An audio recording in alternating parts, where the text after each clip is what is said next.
Ada ungkapan ulama-ulama adalah setiap orang yang selalu takut kepada Allah, maka dia tidak akan takut kepada apapun.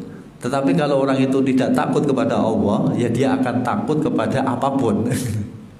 Jadi ini ukuran, Pak, ya. Ukuran keimanan seseorang. Asalkan orang itu benar-benar takut kepada Allah Subhanahu wa taala, maka dia tidak akan takut kepada apapun yang terjadi. Tetapi kalau orang itu tidak takut kepada Allah, biasanya dengan setiap sesuatu dia akan selalu ketakutan. Nah, ini menjadi ukuran kita masing-masing. Mari kita mengukur apa keimanan kita masing-masing.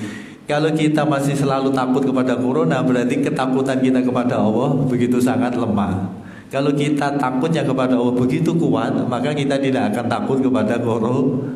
Ini istilahnya kaidah yang kami sampaikan, kaidah untuk kita mengoreksi keimanan kita masing-masing. Apakah kita benar-benar kuat imannya atau tidaknya? Di antaranya ukurannya adalah seperti itu. Jadi di sini digambarkan oleh Allah Subhanahu wa taala, kita selalu diuji oleh Allah Subhanahu wa taala dengan rasa ketakutan. Diuji oleh Allah Subhanahu wa taala dengan kelaparan. Lapar ini tidak pasti, Pak, ya. Tidak pasti orang itu tidak bisa makan. Bisa saja orang itu sudah bisa makan, sudah banyak harta benda, tetapi ya masih merasa kurang dan kurang terus. Itu diantaranya adalah wanaksim walju. Kemudian wanaksim minal amwal. Kemudian diuji oleh Allah Subhanahu wa taala kekurangan dari harta benda, kekurangan dari jiwa, kekurangan dari buah-buahan dan lain sebagainya. Itu adalah pada dasarnya umumnya ujian yang tidak disukai oleh nafsu kita, tidak disukai oleh kita. Tetapi itu semuanya adalah ujian. Ujian itu ya tentunya secara lahiriah, secara akliyah adalah ketika orang itu diuji pada dasarnya ingin naik kelas.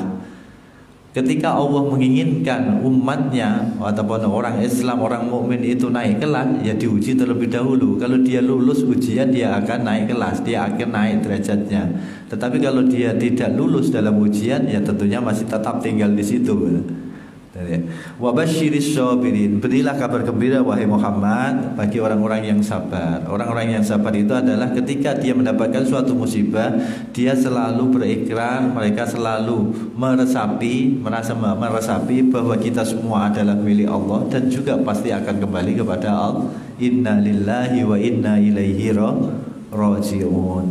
Ketika kita masih bisa sabar seperti itu, maka janji Allah adalah ulaika alim sholawatu min rabbihim wa rahmah wa ulaika humul muflihun. Ketika kita selalu sabar terhadap ujian Allah, maka Allah akan selalu mengampuni dosa-dosa kita. Allah akan mengangkat derajat kita.